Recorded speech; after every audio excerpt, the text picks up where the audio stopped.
1991 წელს პირველი ადამიანის ინფიცირება მოხდა ვირუსით, რომელსაც შემდგომში ადამიანის იმუნოდეფიციტის ვირუსი, იგივე HIV ვირუსი ეწოდა. ის პირველი ადამიანი, რომელიც HIV ინფიცირებული აღმოჩნდა, იყო გეი და პირველი ინფიცირებული ადამიანები იყვნენ გეები. ამის გამო მოუმზადებელმა პოლიტიკურმა, სოციალურმა თუ ჯანდაცვის სისტემამ უცნობი ვირუსი, რომელიც ადამიანში გამოვლინდა, მიიჩნია სექსუალური ორიენტაციასთან შეჭიდულად და გეი კაცებთან დაკავშირებული ვირუსიც კი უწოდეს თავდაპირველ ეტაპზე. თუმცა ვირუსის გამოვლენას და შემდგომში მის სწრაფ გავრცელებას არ მოჰყოლია რეაქცია არც პოლიტიკური სისტემის მხრიდან და არც ჯანდაცვის სისტემის მხრიდან. პოლიტიკური თუ რელიგიური აქტორები ღმერთის კვალს თუ გარკვეულ მორალურ ვალს თუ პასუხისმგებლობასაც კი ხედავდნენ მთელ ამ პროცესში და ამის პარალელურად ათეულობით და ასეულობით ადამიანი ჯანმრთელობის მძიმე მდგომარეობით კვდებოდა.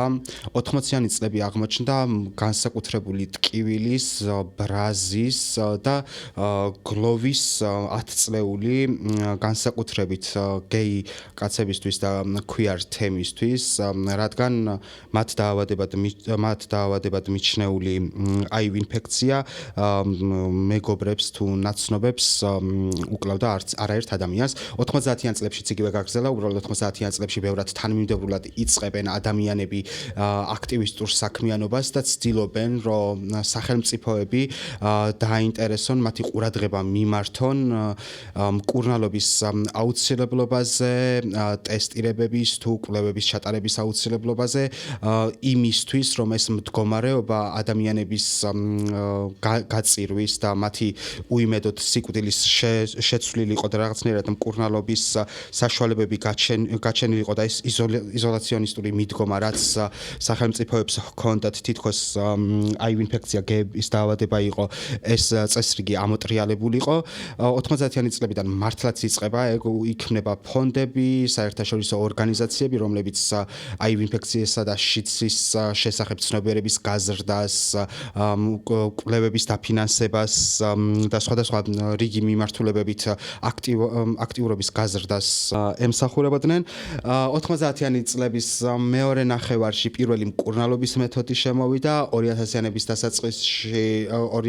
დასაწყისში კიდევ უფრო დაიხვეწა მკურნალობის მეთოდი. დღევანდელი მდგომარეობა ასეთია, რომ 40 მილიონზე მეტი ადამიანია ინფიცირებული, თუმცა მდგომარეობა მართვადია იმ სახელმწიფოებში, სადაც სიღარიბე და უთანასწორობა განსაკუთრებით მაღალ დონეზე არ არის და მაგალითად აფრიკის არაერთ ქვეყანაში მწვავედ დგას ისევ პრობლემა, როგორც ინფიცირების, ისე გარდაცვალების, თუმცა საქართველოში ბევრად უკეთესი მდგომარეობა გვაქვს, 10,000-ზე მეტი ადამიანია ინფიცირებული, ამათი დიდი ნაწილი 8,000-ზე მეტი კაცები არიან, რეგისტრირებული შემთხვევების დიდი ნაწილი 50%-ზე მეტი ჰეტეროსექსუალურ კავშირებზე მოდის, 29% ნარკომომხმარებლებზე მოდის, მხოლოდ 14% მოდის იმ კაცებზე, რომლებთაც კაცებთან აქვთ სექსი და მცირე რაოდენობა შემთხვევების ზოგან მიზეზი გაუგებარია, ზოგან დედიდან ჩვილზე გადასვლის შემთხვევებიც გვაქვს, თუმცა საქართველოში მართვადია მკურნალობა სრულიად უფასო, ასევე არის HIV ინფიცირებამდე პროგრამები, რომლებიც განსაკუთრებული რისკ ჯგუფის თუ განსაკუთრებული სარისკო ქცევის ადამიანებს სთავაზობს მედიკამენტს HIV ინფიცირებისგან თავის დასაზღვევად. მიუხედავად იმისა, რომ მდგომარეობა მკვეთრად შეიცვალა და ფატალური მდგომარეობა აღარ მოსდევს ისე ხშირად HIV-ით ინფიცირებას, მაინც რჩება შიშები, რჩება სტიგმა, რჩება იზოლაციის განცდა და რჩება ტკივილიც თავისთავად, რაც მარტოობის განცდას მოსდევს. ამ ყველაფერს განაპირობებს ის რაღაცა დანალექი წარმოდგენები, რაც 80-იანი და 90-იანი წლებიდან მოყოლებული არსებობს, თუმცა უნდა ვიცოდეთ ის, რომ ამ გამოწვევების უდიდესი ნაწილი, რომლებიც მაშინ არსებობდა, დღეს უკვე აღარ არსებობს და ის მითები, რომლებსაც არასდროს არსებობის საფუძველი არც ჰქონია, დღეს მით უფრო აბსურდულად ჩანს. 1 დეკემბერს აღინიშნება HIV ინფექციისა და შიდსის შესახებ ცნობიერების ამაღლების დღე. ეს არის გარკვეული მცდელობა, რომ ყურადღება კიდევ ერთხელ მიმართოს დაავადების მიმართ. ამ დღესთან დაკავშირებით უკანონო პოდკასტის მომდევნო ეპიზოდი დაეთმობა HIV ინფექციასა და შიდს, იმ მითებსა და რეალობას, რაც ვირუსს უკავშირდება და ჩვენი სტუმარი იქნება ინფექციური პათოლოგიისა და შიდსის ცენტრის ეპიდემიოლოგიური სამსახურის უფროსი ნინო ბადრიძე. ეს უკანონო პოდკასტია, მე გიორგი ბასხაჯაური ვარ და ყოველი ახალი ეპიზოდის ნახვა სამშაბათობით საღამოს 7 საათზე შეგიძლიათ, როგორც YouTube-ზე, ისე Spotify-ზე. დიდი მადლობა ქალბატონო ნინო სტუმრობისთვის.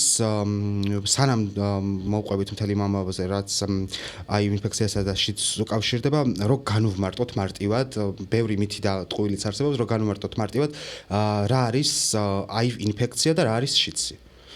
დიდი მადლობა თქვენ მოწვევისთვის. დღეს ძალიან ესეთი დღე არის ჩვენთვის, ეს არის პროფესიული დღე, ეს არის შიდსის საერთაშორისო დღე და ზუსტად რო დავიწყო გამარტებით რა არის HIV და რა არის შიდსი. HIV არის ადამიანის იმუნოდეფიციტის ვირუსი. ხას უსვამრო, ეს არის ნამდვილად მხოლოდ ადამიანის დაავადება, ეს არ ემართება არც ცხოველს, არც მწერს, არც ფრინველს და ასე შემდეგ. შიდსი ეს არის უკვე როდესაც ადამიანი არის დაინფიცირებული ადამიანის იმუნოდეფიციტის ვირუსით. გარკვეული წლების შემდეგ უკვე სიმპტომები ვითარდება და შიდსი ეს არის დაავადების ბოლო სტადია, რომელსაც ეწოდება შეძენილი იმუნოდეფიციტის სინდრომი. ეს არის შეძენილი, რადგან მხოლოდ იმის შემდეგ ხდება ხოლმე შიდსის განვითარება, როდესაც ადამიანის იმუნოდეფიციტის ვირუსით დაინფიცირდება. თუმცა შიდსის მდგომარეობა დგება მაშინ, როცა მკურნალობის გარეშეა ადამიანი ძალიან დიდი. რა თქმა უნდა, გააჩნია როდის დაისმება ხოლმე პაციენტის დიაგნოზი. არის ხოლმე სამწუხაროდ შემთხვევები და არც თუ ისე ცოტა, თუმცა უკვე პაციენტი შიდსის მდგომარეობაში შემოდის, შიდსის სტადიაზე შემოდის ხოლმე დაწესებულებაში და მისი დიაგნოსტირება უკვე შიდსის ეტაპზე ხდება. მაგრამ რეალურად ეს ისეთი მოკლევადიანი ის არ არის, რომ ადამიანი, რომელიც რაღაცა თავისი ჯანმრთელობას ყურს უგდებს და აქტიური სექსუალური ცხოვრებით ცხოვრობს, თუ შემოწმებაზეც დადის, მარტივად შეიძლება ეს ფანჯარა პერიოდი საკმაოდ დიდია, მოკლედ, ხო, შეიძლება? კი, იცით როგორ არის, არ არის ფანჯარა პერიოდი, ეს არის უსიმპტომო პერიოდი დაავადების, იმიტომ რომ ადამიანი, ვისაც დაინფიცირდება, იქიდან დაახლოებით საშუალოდ 7-8 წლის განმავლობაში მას არანაირი გარკვეული გამოვლინება, კლინიკური გამოვლინება არ აქვს. ამიტომ თუ ის სპეციალურად გამოკვლევას არ ჩაიტარებს HIV ინფექციაზე, შეიძლება წარმოდგენა არ ქონდეს, რომ იყოს HIV ინფიცირებული. და როდესაც უკვე კლინიკური ნიშნების გამოვლენა ხდება, მერე უკვე იწყებს ექიმებთან სიერულს, მერე უკვე ვიღაცა გაუკეთებს HIV-ზე გამოკვლევას და ამის შემდეგ დასტურდება ხოლმე, რომ ის არის HIV ინფიცირებული. და თქვენ აბსოლუტურად სწორი აღნიშნეთ, რომ ადამიანი, რომელიც დაუშვათ თავის ჯანმრთელობას აქცევს ყურადღებას და პროფილაქტიკის მიზნით თუნდაც წელიწადში ერთხელ იკეთებს HIV-ზე გამოკვლევას, მისი ადრეულ სტადიაზე გამოვლენა, როგორც HIV ინფიცირებული, ძალიან მნიშვნელოვანია, იმიტომ რომ რაც უფრო ადრე დავიწყებთ მკურნალობას, მით უფრო ეფექტური იქნება მკურნალობა. მკურნალობასთან დაკავშირებით ვინმე შეცდომაში რო არ შევიყვანოთ, ეს არ არის სამწუხარო ჯერჯერობით, კიდევ ერთხელ ხაზს უსვამთ, ჯერჯერობით განკურნებადი დაავადება, ეს არის ქრონიკული მართვადი ინფექცია. ანუ პაციენტი, რომელიც იმყოფება მკურნალობაზე, მას ფაქტიურად თავიდან აცილებული ექნება შიდსის სტადიაში გადასვლა. კი ბატონო, აი მე არა განსაზღვრად მდგომარეობაზეც კიდევ გკითხავთ, მაგრამ ბევრი მოკლედ შიში, წუხილი და ტყუილმართალი უკავშირდება HIV ინფექციასაც, შიდსაც, მათ შორის არსებობს გავრცელებული მოსაზრება, რომ სექსუალური ორიენტაციასთან შეჭიდული, რაც ადრე უფრო არსებობდა ალბათ, რომ სექსუალური ორიენტაციასთან იყო შეჭიდული. რა არის აი ეს ძირითადი მითები, რომლებიც შეხვედრიათ, როცა HIV ინფექციაზე ვლაპარაკობთ და ხო, რა არის აქედან ტყუილი, რა შეიძლება იყოს უფრო სიმართლესთან ახლოს და აი ეს შიშები და წუხილები თუ ის მითები რაც არსებობს, რამდენად ართულებს ერთი მხრივ ტესტირების დინამიკას და მეორე მხრივ შემდგომში უკვე დიაგნოზის დასმას, მოკლედ. ყველაზე დიდი გავრცელებული მითი და შიში არის იმასთან დაკავშირებული, რომ მე თუ არა ინფიცირებული, ჩემი ცხოვრება დამთავრებულია. ეს არის ყველაზე ცუდი და ყველაზე გავრცელებული მითი. იმიტომ რომ დღესდღეობით თუ ადამიანი არის აინფიცირებული და ის დაიწყოს მკურნალობას, მისი სიცოცხლის ხანგრძლივობა ფაქტიურად თითქმის ისეთივე არის, როგორც არა აინფიცირებული სიცოცხლის ხანგრძლივობა. მეორე მითი, რომელიც თქვენ ახსენეთ, ეს და გარკვეულ რისკის ჯგუფებთან დაკავშირებით, დღესდღეობით აღარ არის სამწუხაროდ ყველა ადამიანს აქვს იმის რისკი, რომ დაინფიცირდეს. მოდით მე ჩამოვთვლი, როგორ გადაეცემა ეს დაავადება და ამით უფრო ჩვენს მენელს უფრო უბრალოდ გაუადვილებთ ამაზე საუბარს, ხო? გაამახვილოს ყურადღება. თუ ადამიანს აქვს დაუცველი სქესობრივი კონტაქტები, სხვადასხვა პარტნიორებთან ხშირად აქვს დაუცველი სქესობრივი კონტაქტები, ეს დაავადება გადაეცემა სქესობრივი გზით. ამიტომ მას აქვს იმისი რისკი, რომ შეიძლება დაინფიცირდეს. ეს იქნება მამაკაცის მამაკაცთან ურთიერთობა, თუ ქალისა და მამაკაცის ურთიერთობა, ამას არ აქვს მნიშვნელობა, მთავარია თუ არის დაუცველი სქესობრივი კონტაქტი. ასევე გადაეცემა სამედიცინო ინსტრუმენტების, არასტერილური სამედიცინო ინსტრუმენტების გამოყენებით. როგორც შეიძლება იყოს ნარკოტიკების მოხმარებლების მიერ თვითონ საინექციო მოწყობილობების, ან შპრიცის, ან ნემსის გაზიარება ხოლმე. და მესამე ფაქტორი გადაცემის, ეს არის მესამე გზა, ეს არის დედიდან შვილზე გადაცემა, როგორც ორსულობის პერიოდში, ასევე მშობიარობის ან ძუძუთი კვების პერიოდში. მაგრამ აქვე მინდა დავამატოთ ძალიან მნიშვნელოვანი ფაქტორი, რომ თუ ადამიანი არის დედა, ორსული ქალბატონი არის აინფიცირებული და ის იმყოფება პროფილაქტიკურ მკურნალობაზე იმყოფება 99%-ით მცირდება ნაყოფის ინფიცირების ალბათობა, ახალშობილის ან ახალშობილის ძუძუთი კვებით ინფიცირების ალბათობა. ანუ მკურნალობა არა მარტო იმას გააკეთებს, რომ ამ ადამიანს უნარჩუნებს ჯანმრთელობის მდგომარეობას, არამედ აკეთებს იმასაც, რომ პრევენციას აკეთებს თავისი მომავალი შვილის. ხო, აი, როცა რაღაცა საკითხს მივყოლებდი, მაშინაც შემხვდა, რომ მაგალითად 2010-დან 2015 წლამდე განახევრებულია დედიდან შვილზე ვირუსის გადასვლის მაჩვენებელი, აი ამ პროგრესმა რაც ამ მიმართულებით წავიდა, ძალიან შეამცირა, უბრალოდ რაღაცა სავარაუდოდ რაღაცა ტალღა იმ შიშის რაც შეიძლება თავისთავად რეალურ საფუძველს ეფუძნება, შიში რჩება, მაგრამ რეალური მონაცემები და მდგომარეობა უკეთესობისკენ ძალიან საკმაოდ სწრაფად იცვლება, ძალიან თუ არა, საკმაოდ სწრაფად იცვლება. უშუალოდ საქართველოში აი ამ რაღაცა ბოლო წლების დინამიკა როგორია? ჩვენ გაგვიგია მაგალითად იგივე უკრაინაში ომის დაწყების პარალელურად და მეორე უკვე მიგრაციის ტალღა რომ გაიზარდა და გამომდინარე იქიდანაც რომ ალბათ რომ რუსეთში და უკრაინაში რეგიონში ყველაზე დიდი წილი მოდის ახალი ინფიცირების შემთხვევების, ამანაც გაზარდა ეს წუხილები. ბოლო წლებში როგორი იყო საქართველოში რეალურად ინფიცირების დინამიკა, მართვის ამბავი როგორ მიდიოდა, მაგაზეც რო გითხრათ. ეცეთ როგორ არის დინამიკა, ჩვენც გარკვეულწილად ველოდებოდით, რომ აინფიცირებულების რაოდენობა გაიზრდებოდა იმასთან ერთად, რაც შემოდინება ხდებოდა მიგრანტების, განსაკუთრებით რუსეთიდან და უკრაინიდან. მაგრამ საბედნიერო დინამიკა არ გაზრდილა, წელიწადში დაახლოებით 550 შემთხვევის გამოვლენა ხდება და ბოლო წლებში აბსოლუტურად სტაბილური მდგომარეობა გვაქვს. ყოველწლიურად 550-560 ახალი აინფიცირებულის გამოვლენა ხდება ხოლმე. რაც შეეხება იმას, რომ დავუშვათ, აი ეს ტალღა, რომელიც შემოვიდა ამ ხალხის, როგორ შეიძლება რომ ამან გავლენა არ მოახდინოს ჩვენ ეპიდემიაზე, ერთის მხრივ თვითონ აი ესე იგი შემოსული ადამიანები, მიგრანტები, რომლებიც არიან აინფიცირებულები, მასაც უზრუნველყოფთ მკურნალობით, რომ და მე გარდა ამისა, ყველგან გავცელებთ ინფორმაციას, როგორ გადაეცემა ეს დაავადება და როგორ შეიძლება მისი თავიდან აცილება და აქ ძალიან მნიშვნელოვანი ფაქტორი არის ერთი რაღაცა, რომ ადამიანი, რომელიც იმყოფება მკურნალობაზე, ანტირეტროვირუს მკურნალობაზე, ხო, თუ მის სისხლში ვირუსი განუსაზღვრელია, ხო, ამ შემთხვევაში სქესობრივი გზით გადაცემის ალბათობა 96%-ით მცირდება. და ეს არის ძალიან მნიშვნელოვანი ფაქტი, იმიტომ რომ ფაქტურად ადამიანი, რომელიც მკურნალობს, ის აღარ წარმოადგენს ინფექციის წყაროს სხვა ადამიანისათვის და ეს რა თქმა უნდა ძალიან მნიშვნელოვანია იმისათვის, რომ ეპიდემიის შეჩერება მოხდეს. გარდა ამისა კიდევ არის დანერგილი პროგრამა, რომელიც არის ექსპოზიციის წინა პროფილაქტიკა, რომელსაც პრეფს უძახით ხოლმე ჩვენ შემოკლებით და ეს ექსპოზიციის წინა პროფილაქტიკა, რომელსაც შეუძლია ჩაიტეროს ნებისმიერ ადამიანმა, რომელსაც აქვს გარკვეული რისკი იმისათვის, რომ შეიძლება აივით დაინფიცირდეს. ხელმისაწვდომია აბსოლუტურად ყველა ადამიანისათვის, ვინც ცხოვრობს საქართველოში, უბრალოდ ძალიან მარტივად მათ შეუძლიათ მოვიდნენ დაწესებულებაში, გამოაცხადონ გამოთქვან სურვილი, რომ მათ უნდა ჩაბმა პროფილაქტიკურ პროგრამაში და ყველასთვის ღია აკარები ამასთან დაკავშირებით. ეს პრეექსპოზიციური მკურნალობის საშუალებებიც ორგვარია ხო? ერთი რომელიც რომელიც ყოველდღურად შეგიძლია მიიღო და რომელიც რისკ ჯგუფებისთვის უფასოა საქართველოში, როგორც ვიცი და მეორეა რომელიც უშუალოდ სარისკო სექსუალური ქცევის შემდეგ შეგიძლია მიიღო და კი, იცით როგორ არის? თვითონ პრეპარატი ერთი და იგივე არის მიღება. ასე იგი, უბრალოდ მიღების წესი არის განსხვავებული. არის კი, ესე იგი, არის ის, როდესაც ყოველდღურად იღებს ადამიანი ამბებს და არის საჭიროების შემთხვევაში მიღება. თვითონ ეს უშუალოდ კონსულტაციის დროს გამოვლინდება ხოლმე, რამდენად მაღალი აქვს რისკის დონე ამ პაციენტს და მაგის დამეხავდით ჩვენ ვთავაზობთ ხოლმე, რომელიც უფრო მისაღები იქნება ამ პაციენტისათვის.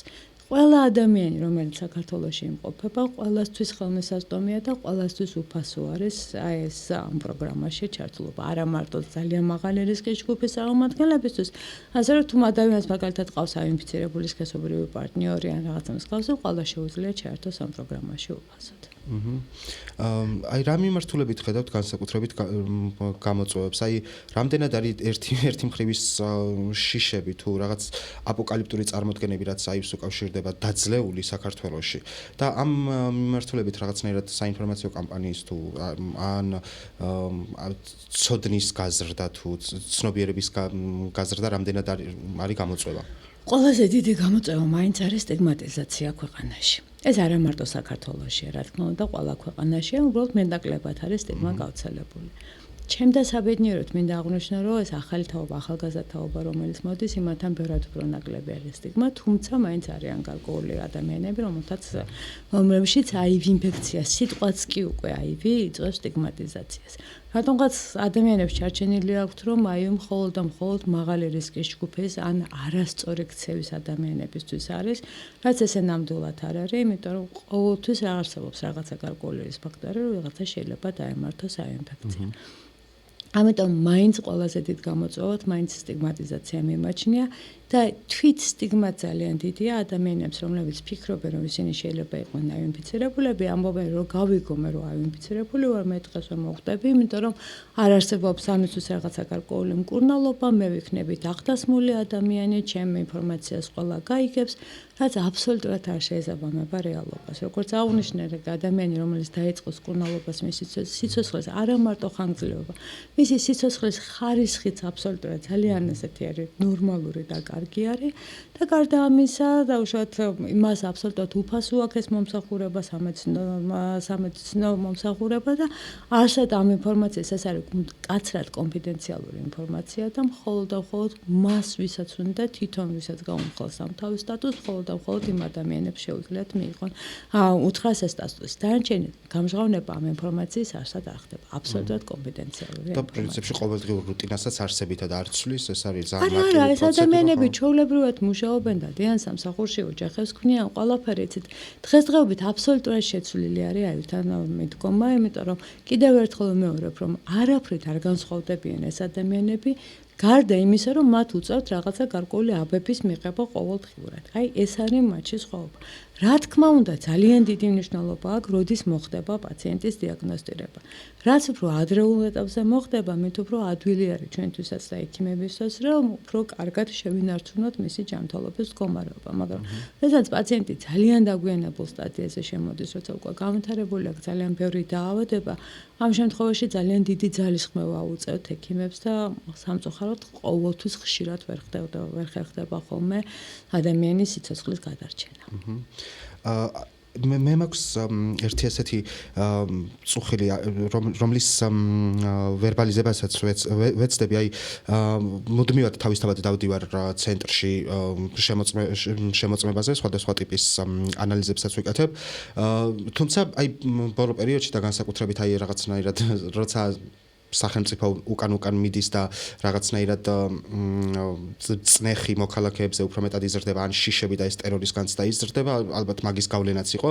რაღაცნაირად ბოლო პერიოდში, ბოლო 1 წლის განმავლობაში ბევრად ხშირად შევამჩნიე ხოლმე რომ მქონდა რაღაცნაირად შიში თუ დაუცველობის განცდა იმასთან დაკავშირებით, რომ ჩემი მონაცემები შეიძლება რაღაცნაირად სახელმწიფოს ხელში აღმოჩნდეს. მე მესმის რომ შეიძლება ლოგიკურ საფუძველს ეს არ ეფუძნებოდეს, მაგრამ რამდენად შეიძლება ვთქვათ, რომ ის ამბები რაც ქვეყანაში ხდება, მეორე ის რომ რაღაცნაირად სხვადასხვა კანონებს ვიღებთ, რომელთაც რაღაცნაირად პათოლოგიზება შეიძლება რაღაც სოციალური ჯგუფის პათოლოგიზების მცდელობადაც კი ჩანდეს ეგ კანონები, რამდენად შეიძლება ვთქვათ, რომ ამან შესაძლოა გამოიწვიოს უკუცემა, ან შესაძლოა ადამიანებში გაზარდოს შიში, რომ მივიდნენ და სექსუალური ჯანმრთელობის საკითხებზე გაიგონ სიმართლე საკუთარი ჯანმრთელობის შესახებ, აი ნდობის კრიზისს რამდენად შეიძლება ნიშნავდეს ის რაც ქვეყანაში ხდება. იცით რა არის, ამასთან აბსოლუტურად არანაირი კავშირი არ არის, იმიტომ რომ აი აბსოლუტურად შემიძლია ყოველგვარი იმის გარეშე თქვა, რომ ყველანაირი ინფორმაცია, რომელსაც დავუშვათ, თუნდაც იგივე ადამიანი კონსულტაციის დროს კონსულტანტს გაუმხელს ხოლმე, ის მის თავის სარისკო ქცევებს, ის არის აინფიცირებული, არ არის აინფიცირებული თუ რაღაცა, რჩება მხოლოდ და მხოლოდ იმ ოთახში, რომელსაც აქვს პაციენტის და ექიმს ურთიერთსაუბარი. არსად აბსოლუტურად კიდევ ერთხელ ხაზგასმით მინდა აღვნიშნო, რომ არსად ამ ინფორმაციის გადაცემა არ ხდება. ეს არის მკაცრად კონფიდენციალური და თვითონ კანონის მიხედვით ის იმ ექიმის სტაჟის გარკვეული მოპერკეტები არსებობს, თუ მან დაარღვიეს კონფიდენციალობა და მისი ინფორმაცია პაციენტის უფლების გარეშე გაამჟღავნა, ამ შემთხვევაში შესაძლებელია სრულად რომ ექიმის პასუხისმგებლობის საკითხი დადგეს და რა ვიცი, ნამდვილად არ ყოფილა ჯერჯერობით ის მე მესმის და რასაც თქვენ ამბობთ, მესმის რომ თვითონ ადამიანებს უჩნდებათ რაღაცა გარკვეულწილად შიში, მაგრამ მინდა ნამდვილად დავარწმუნოს უყალა ამასთან დაკავშირებით, რომ მსგავსი პრობლემები ნამდვილად არ არის ჩვენთან ცენტრში, ჩვენს და იგივე რეგიონალურ ცენტრებში, მაგრამ ეს ინფორმაცია არის ძალიან ძალიან კონფიდენციალური, კიდევ ერთხელ მე ვფიქრობ დაწყებული იმით, რა საუბარიც ხდება ოთახში, რჩება ოთახშივე. კიდევ ესეთი რაღაც მაინტერესებდა, აი არსებობს ესეთი რაღაცა გეგმა 90-ზე, რაც როგორც ვიცი გულისხმობს, რომ 2030 წლისთვის შემთხვევების 90% უნდა იყოს აღრიცხული, უნდა იყოს არაგანსაზღვრად დონეზე დაყვანილი შემთხვევების 90% და 90% უნდა იყოს მკურნალობაში ჩართული.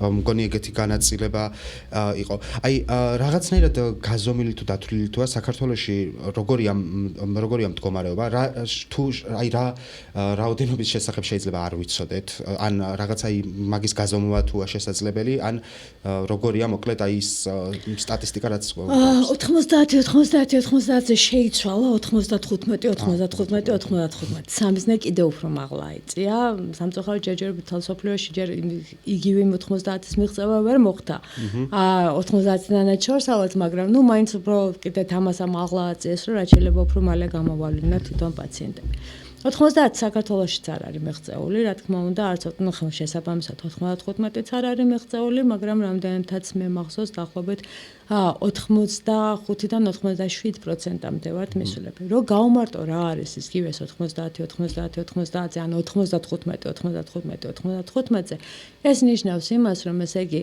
როგორ არის ცით ყოველთვის არსებობს რაღაცა სავარაუდო რიცხვი აინფიცირებულების.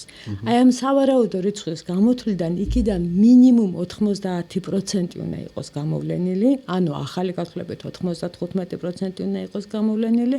ამ გამოვლენილი 95%-დან 95% უნდა იყოს მკურნალობაში ჩართული და ამ ჩართულებიდან კიდე 95%-ს უნდა ქონდეს მიღწეული ვირუსული სუპრესია, ანუ ვირუსის გამრავლება სისხლში არ უნდა ხდებოდეს. თუ ამას მივახციეთ 2030 წლისთვის, მაშინ მოხდება თვითონ ეპიდემიის უკუ განვითარება და უკვე ქვემოთ წამოსვლა მოხდება ახალი შემთხვევების, რაც უკვე ნელ-ნელა დასაყავს მიცეს იმისას, რომ ეპიდემიის დასასრული. ხო, რა თქმა უნდა, ეპიდემიის დასასრული მოხდეს.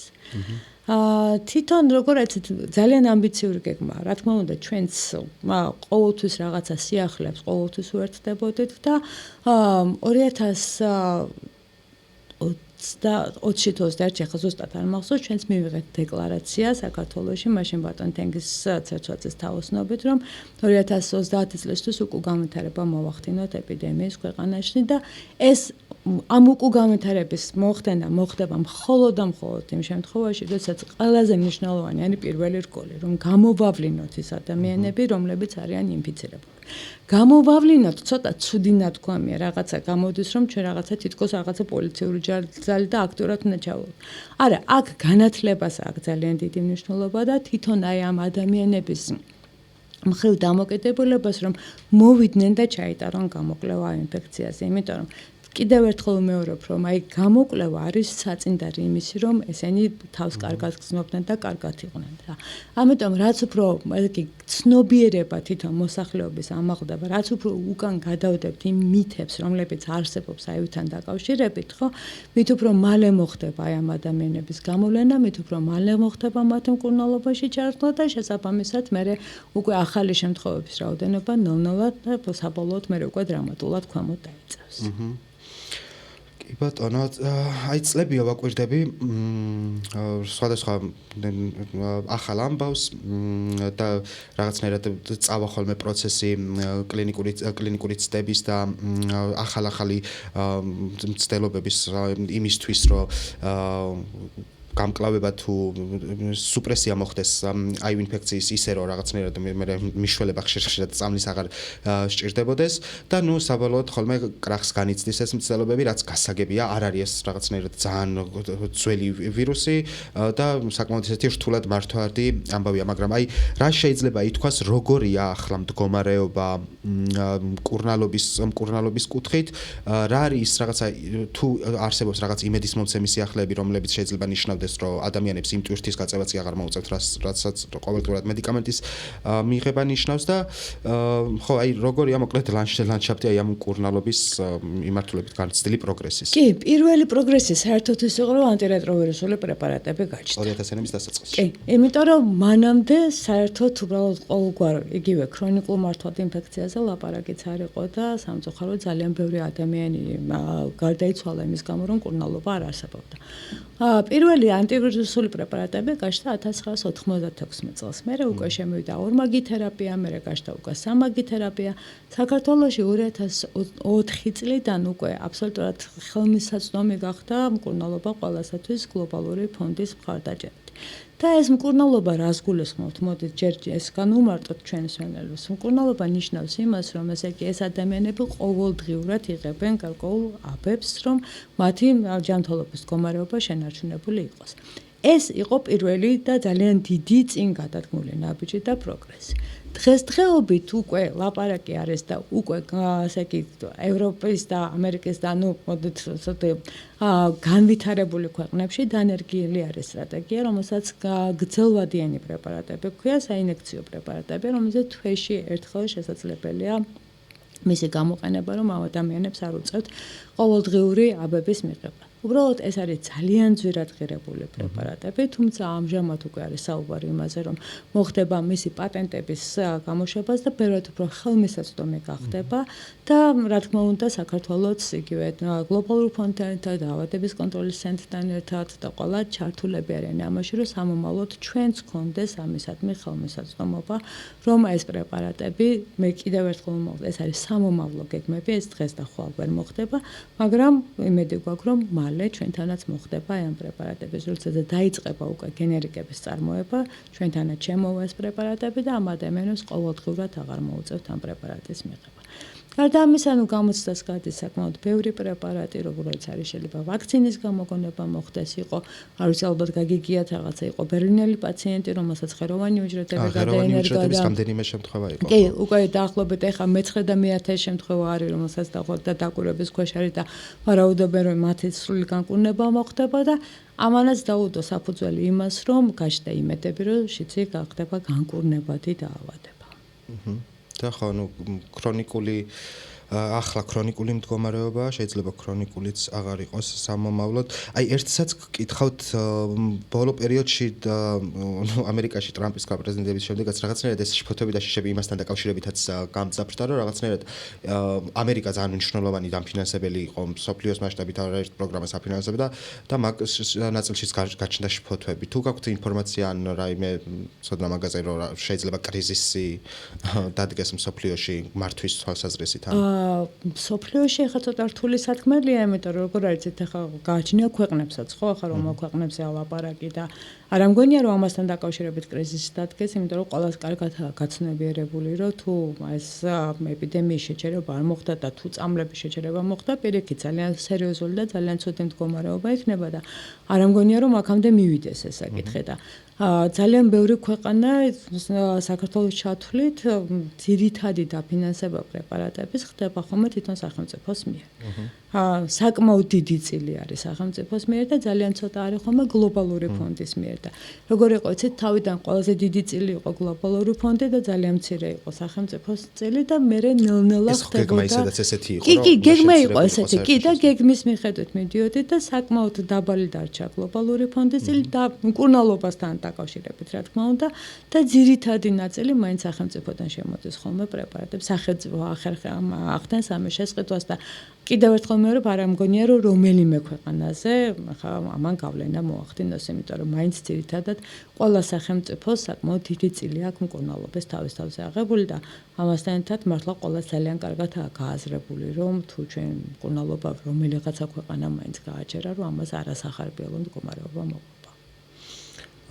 კი ბატონო, პრინციპში კითხვების ნაწილი სულ იყო ერთი შეიძლება იმაზეც ვთქვათ სხვა სექსუალური სხვა რაიმე დაავადებების რისკებს აი ინფექცია თუ ზრდის მაგაზეც ხშირად არსებობს ხოლმე ეს რაღაცა მითები და ეს მაგალითად კოვიდის პერიოდში იყო გავრცელებული, თუმცა ეგ მითი მგონი არ იყო, რომ აი ინფიცირებულებს ან უფრო ვისაც უკვე სინდრომი ჰქონდათ ამ ადამიანებში განსაკუთრებულ რისკებს იწვევდა, მაგაზეც თუ შეიძლება ითქვას დამატებით რისკებზე და იცით როგორ არის? უნდა ისრუნონ აი და შიცი რა არის? ეს არის იმუნოდეფიციტი, ხო, რომელიც ადამიანს უვითარდება. იმუნოდეფიციტი რა არის?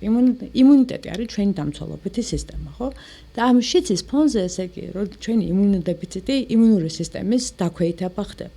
შესაბამისად, ეხა ეს იქნება აივთან დაკავშირებული თუ არაივთან დაკავშირებული ადამიანს, რომელსაც დაქვეითებული აქვს იმუნური სისტემა, ის უფრო მოწყვლადი არის სხვა გარკვეული დაავადებების მიმართ. ასე რომ ის რომ დავუშვათ ადამიანი, რომელიც იმყოფება შიცის სტადიაზე და ის არ არის მკურნალობაზე, რა თქმა უნდა, მას რომ რაღაცა გარკვეული სხვა დაავადებები განუვითარდეს, უფრო არის მაღალი რისკი, ვისაც იმათთან შედარებით, ვისაც ნორმალური იმუნური სისტემა აქვს, ხო? ხა ეს ნამდვილად არ არის მითი, ეს გარკვეულწილად არსებობს, მაგრამ კიდევ ერთხელ ვიმეორებ, რომ მარტო შიცი არ არის, ხო, ადამიანის იმუნოდეფიციტი, არის სხვა მდგომარეობები, რომლებიც ასევე ადამიანის იმუნოდეფიციტს იწვევს. და ისინი უფრო მომატებული რისკის ქვეშ იმყოფებიან. ამიტომაც ვამბობთ და ამიტომაც ვუსვამთ კიდევ ერთხელ ისევე მივდივარ იმაზე, რომ გამოკვლევა და მკურნალობა ძალიან მნიშვნელოვანია რა. რომ გავაკეთოთ ყველაფერი იმისათვის, რომ რაც შეიძლება ადრეულ ეტაპზე გამოვალინოთ პაციენტი. მკურნალობა რას აკეთებს? მკურნალობა აკეთებს იმას, რომ ვირუსის გამრავლება ვეღარ ხდება სისხლში. შესაბამისად, ვირუსი რომ ვეღარ მრავლდება, იმუნიტეტი აღარ ქვეითდება. იმუნიტეტი რო არ ქვეითდება და ხა არის ნორმალური იმუნიტეტის მქონე ადამიანი, მას ეს რაღაცა გარემო ფაქტორები ვეღარ აყენებს ისეთ ზიანს, როგორც შეიძლება უკვე იმუნოდეფიციტის ფონზე მიაყენოს ადამიანს. პრინციპში სრულად იყო მგონი ვისაუბრეთ ბევრი რამ აი ეს შიც დამატებით რაიმეს თქვა თქმა უნდა. კი, მინდა ნამდვილად, უბრალოდ მინდა აი ამ მომენტით ვისარგებლო და მართლა ვთხოვო ყველა ახალგაზრდა ასაკის ადამიანს. აივი გაცდა, მოდი ჯერ ესე ვთქვა, აივი გაცდა მხოლოდ რაღაცა 20-დან 40 წლამდე ასაკის პოპულაციას, ეს უკვე უფრო ზედაფენებშიც გადავიდა, უფრო ასაკოვანი ადამიანებიც ინფიცირდებიან, ასაკოვანი როგორ 40 წელს ზემოთ ადამიანებიც ინფიცირდებიან ამ დაავადებით, მაგრამ მაინც ახალგაზრდობაზე მინდა გავაკეთო აქცენტი, რომ ძალიან მნიშვნელოვანი არის მათი გამოკვლევა. აბსოლუტურად კიდევ ერთხელ მეუბნები ჩვენი კარგი არის ყველა ადამიანისათვის ყველა შეუძლია ჩაიტაროს აივზე გამოკვლევა და რომ ასე კი ადრეული გამოვლენა აინფიცირებული პაციენტის ეს კი დაღუპვა კი არ არის პირიქით ეს მათი მდგომარეობის ესე კი გაუმჯობესება იქნება იმიტომ რომ ისინი დაიწყებენ მკურნალობას და მკურნალობის ფონზე აბსოლუტურად კარგად და ჯანმრთელად იქნებიან ეს არის ყველაზე მნიშვნელოვანი და ასევე მინდა კიდევ თქვა ერთი რაღაცა რომ არ არსოდეს არ უნდა ვკრათ ხელი აინფიცირებულ ადამიანს, იმიტომ რომ აინფიცირებული ადამიანი ზუსტად ისეთივე ადამიანია, როგორებიც ჩვენ ვართ, ხო, როგორც თუნდაც არ აინფიცირებული ადამიანები. და ის რომ დავუშვათ ის მითები, რომლებიც არსებობდა და დღესაც კიდევ გარკვეულწილად არსებობს, რომ აი რაღაცა ოთახში არ შემოვიდეს, იმიტომ რომ აინფიცირებულია წყალი არ დალიოს, იმიტომ რომ აინფიცირებულია, მაგიდას ხელი მოკიდა და მე ამაგიდასთან არ დავждები, რომ აინფიცირებულია, ეს აბსოლუტურად არასწორი მითები არის და გავრცელებული, იმიტომ რომ მხოლოდ კიდევ ერთხელ მეორე გადადის მხოლოდ აუცილებელი სქესობრივი კონტაქტით, გადადის ხვის მიერ ნახმარი ინსტრუმენტების ან არასტერილური სამედიცინო ინსტრუმენტების გამოყენებით და დედინაშვილზე მუცლად ყოფნის შობიარობის ან ზუზუტიკლების პერიოდში მხოლოდ იმ შემთხვევაში თუ დედა არის ორსული არის აინფიცირებული და არ იმყოფება მკურნალობას. ამიტომ როგორც ჩვენი ერთ-ერთი ძალიან საყვარელი ადამიანი, რომელიც სამწუხაროდ დღეს ჩვენ გვერდით აღარ არსებობს, ჩვენი აინფიცირებული იყო და იგი ჩახუტებით სითბო გადადის და შიცი არა. მოდით აი ამას მივაქციოთ ყურადღება, იმიტომ რომ ადამიანებს, რომლებიც არიან აინფიცირებულები, ჩვენი მხარდაჭერა და ჩვენი გვერდში დგომა მათთვის ძალიან მნიშვნელოვანია და პირიქით. კი არ გავრეყოთ გვერდში დაუდგეთ ამ ადამიანებს და ჩვენი თავი დავაყენოთ იმ დონეზე, რომ ყოველწლიურად წელიწადში ერთხელ მაინც ჩავიტაროთ გამოკვლევა აინფექციაზე. კი ბატონო, რემარკად მე იმასაც დავამატებ, რომ ალბათ ადამიანი თუ საკუთარ ჯანმრთელობაზე ზრუნავს, აი ინფიცირებულიც რო იყოს, თუნდაც სექსუალური ურთიერთობა იყოს, მთავარია ფრთხილი ქცევა და დაფიქრებული, გააზრებული სექსუალური ქცევა თუ სხვა ტიპის ქცევა და პრინციპში რისკებისგანაც მაგ შემთხვევაში დაზღვეული ვიქნებით, აი ინფიცირებული ვართ თუ არ ვართ. კი ბატონო, აბსოლუტურად იყო დიდი მადლობა დროის გამონახვისთვის და გემშვიდობებით მომდევნო ეპიზოდამდე. დიდი მადლობა თქვენ.